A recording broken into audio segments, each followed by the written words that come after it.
you're right, though, because I do remember, just to illustrate from my own personal experience, I remember being on the playground. I mean, I wasn't middle school. I was actually in elementary school. And we didn't have very much money. My father passed away, so our income was pretty limited growing up. But I remember when my mother took me to Walmart and got me a new pair of sneakers, and they were Pro Wings. And I was so excited that I got new sneakers, because that's the age where you realize that, where you think your shoes make you run faster. That's the part of it.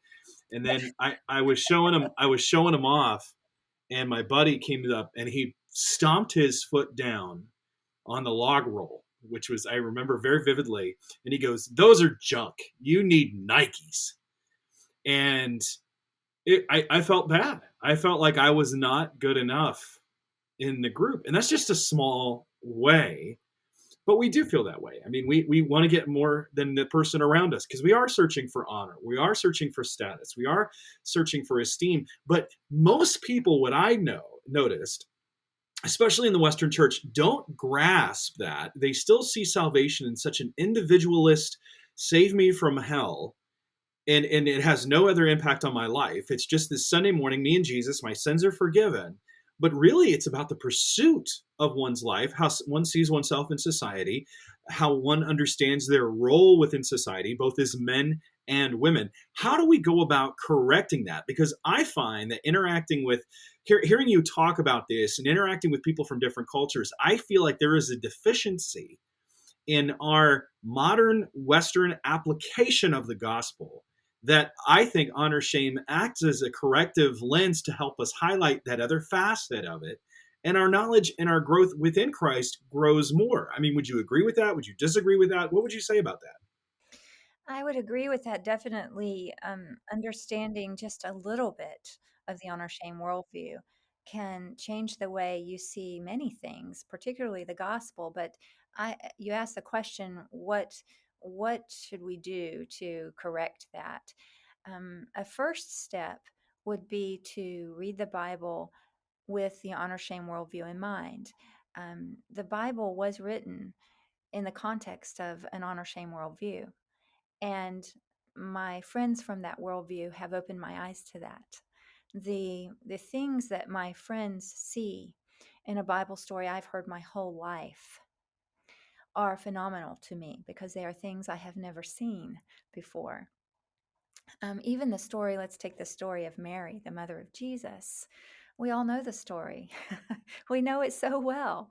But the story of Mary has been one of the most important ones to many of my friends who have come out of Islam and become followers of Jesus, because she was honored by God.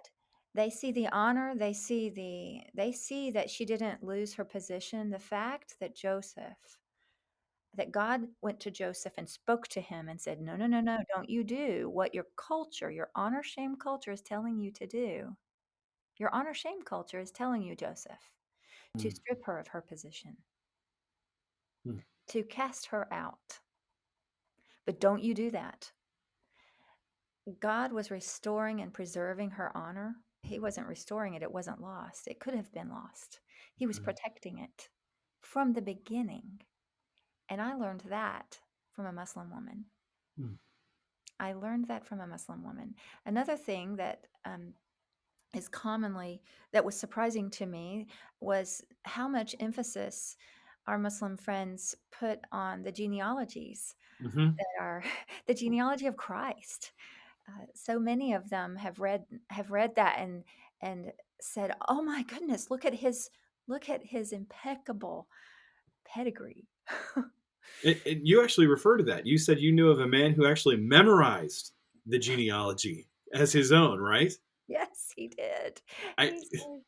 I don't find that in a lot of kids clubs. This is the hey kids, it's a passage for the week. We're going through Matthew chapter 1. All the begats who remembered their scripture. I You don't know. see that on t-shirts and mugs. You just don't.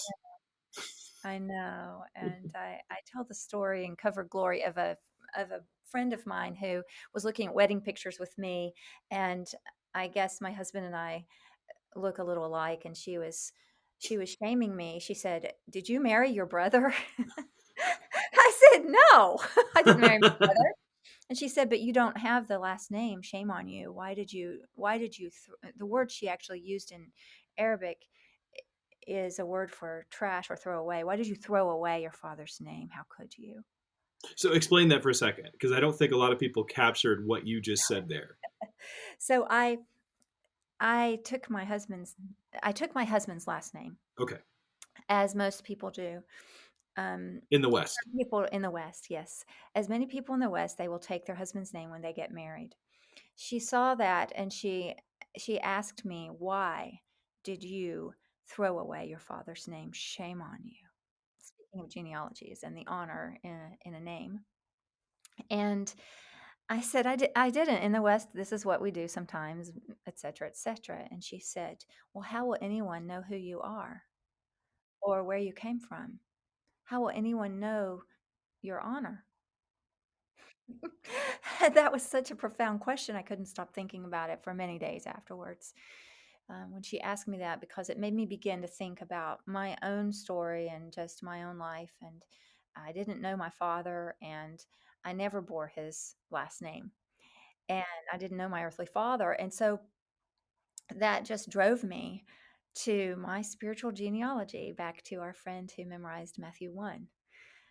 Wait a minute, I have been restored through the lenses of honor and shame. When I look at my own story and the gospel applied to me and my salvation, I don't only see that I'm forgiven, I also now see that I bear an honorable name and I have a genealogy that is purely honorable because of Jesus Christ.